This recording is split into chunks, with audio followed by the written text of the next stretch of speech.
Yo, selamat datang di channel baru. Sebelum kita mulai, alangkah baiknya Anda mendukung saya dengan cara subscribe channel ini agar saya lebih bersemangat dan tidak putus asa dalam membuat konten. Pada kesempatan kali ini, saya akan melanjutkan alur cerita light novel Teen Star Slam Dataken volume 12 part 9. Tanpa berlama-lama, langsung saja kita mulai.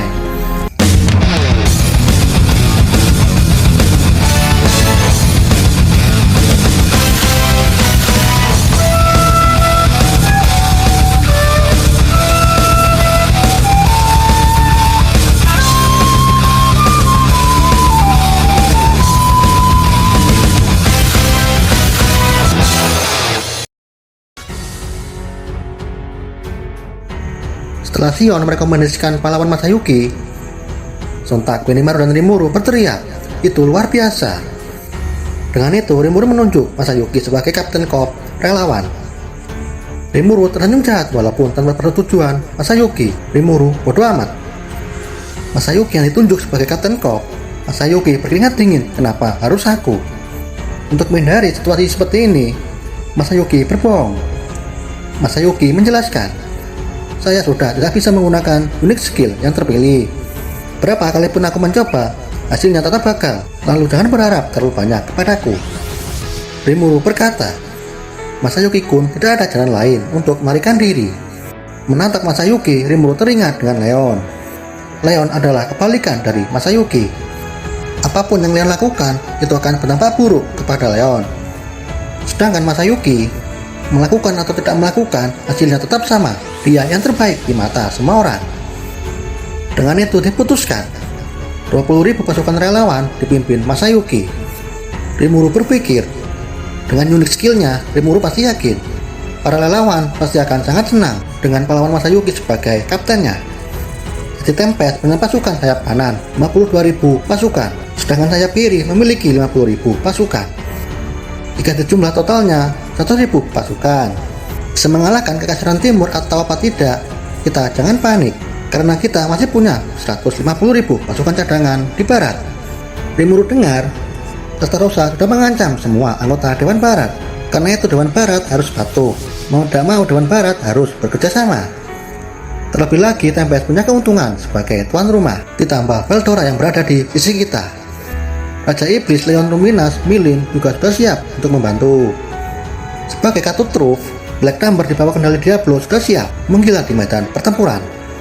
Dengan semua klub yang dipimpin kaptennya masing-masing, Rimuru memutuskan menunjuk Benimaru sebagai kapten utama semua korps. Jika tidak, Rimuru tidak tahu apa yang akan terjadi, karena Black Number hanya akan menerima perintah dari Diablo dan trio gadis iblis. Pasukan tempur terbentuk, rapat pun selesai. Malam telah menjelang.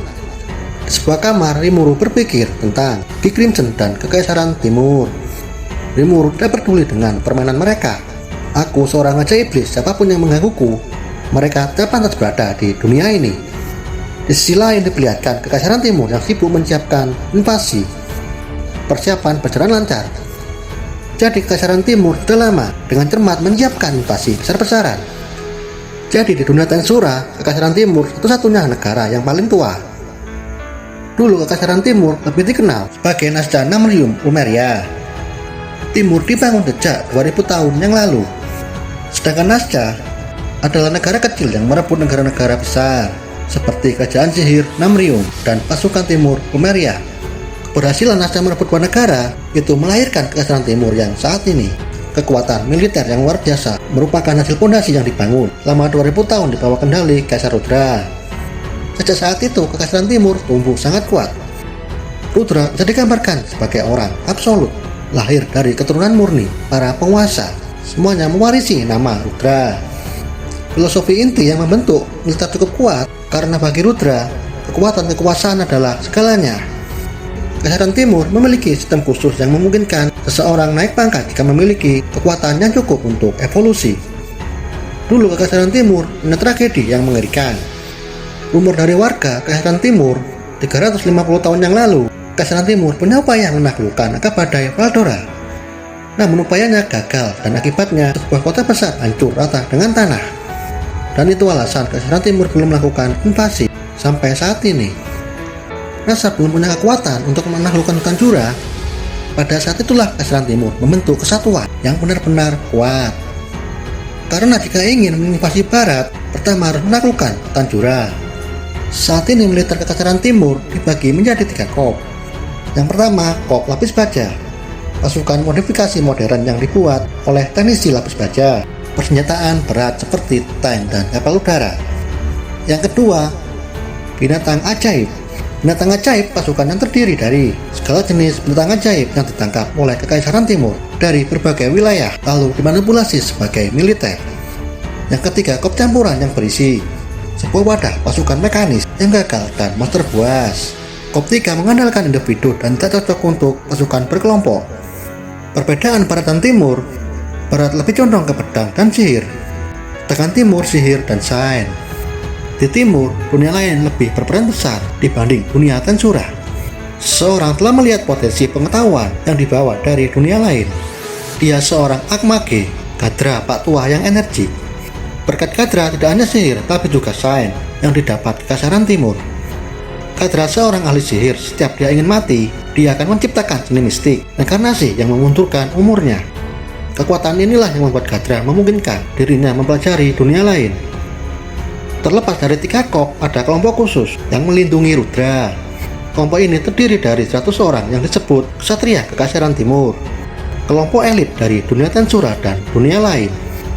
Mereka semua dipersenjatai senjata tingkat legendaris. Ksatria Kekaisaran dibentuk melalui turnamen pertarungan yang memperebutkan nomor 1 sampai 100 terkecuali Gadra. Karena Gadra sangat istimewa, semua orang akan menunjukkan kekuatannya dan terus mengasah kemampuannya. Melalui metode ini, Kekaisaran Timur akan memilih 1 marsal, perwira pangkat paling tinggi, dan 3 jenderal. 4 jenderal selain marsal akan diwarisi senjata tingkat mitos. Kekaisaran memiliki banyak item tingkat mitos yang sampai saat ini masih dipertanyakan. Senjata tingkat mitos hanya akan bisa digunakan oleh orang yang layak. Jadi, jika senjata tingkat mitos mengakui penggunanya, maka akan bisa mengeluarkan kekuatan penuhnya. Berkat ke-4 jenderal tertinggi, Kekaisaran Timur tak tergoyahkan. Namun seiring berjalannya waktu, di Kekaisaran Timur muncul sebuah anomali yang baru pertama kali terjadi. Wajah baru yang menggantikan komandan kop lama. Dia hadir dengan prestasi yang nampak hampir mustahil. Seorang pria yang menyatukan kop campuran yang terpisah di bawah kendali kemauan yang cukup kuat. Dia Yuki Kakurasaka. Dengan bangkitnya Yuki, segalanya meningkat sangat cepat dan itu saja. Di sisi lain diperlihatkan ruangan. Ada 3 sosok yang berdiri. Mereka menunggu pemilik ruangan ini, yaitu Yuki Kakurasaka. Yuki yang datang terlambat, dia masuk ke ruangan yang diikuti Kakali. Yuki menyapa ketiganya. Damrada si emas, Misa sang kekasih, Vega the power. Damrada disebut si emas karena Damrada salah satu pemimpin Cerberus. Damrada adalah pria yang selalu terlihat mencurigakan, namun sangat sulit untuk diprediksi. Misa sang kekasih, dia wanita cantik yang memiliki penampilan menawan. Meskipun daya tariknya yang tidak biasa, dia bisa disebut menakutkan. Vega tubuh besar, otot kawat, tulang besi, kulit baja.